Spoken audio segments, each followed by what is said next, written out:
በስሜቴ እንድትጫወትክ በቁምህ እጫወትብሃለሁ። ቃል ይቅርታ እንዳደርግልህ ትጠብቃለህ? ቃል አይተሻታል አይደል? መጣሽ ቁጭ አለች። እኔ ምን ላርጋት? ቁጭ ብላ ድንገት ነው ሳመችኝ። አውቄ አይደለም። ለሶስተኛ ጊዜ ድንገት ነው ስትል ትንሽ አታፍርም? የነገርኩሽም አትሰሚኝም እንዴ? በጣም ያከብርሽ እኮ ነው። ምንድነው ቃል? በቃ ቀለል አድርጊው። ምንድነው አታከብጁ። በቃ ከንፈሬን እኮ ነው ሳመችኝ አይደለም እንዴ? ነው መጣላት ፈልገሽ ነው?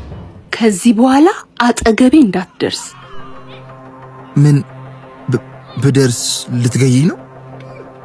እጣ ፋንታህን እወስንልሃለሁ። በስሜቴ እንድትጫወትክ በቁምህ እጫወትብሃለሁ።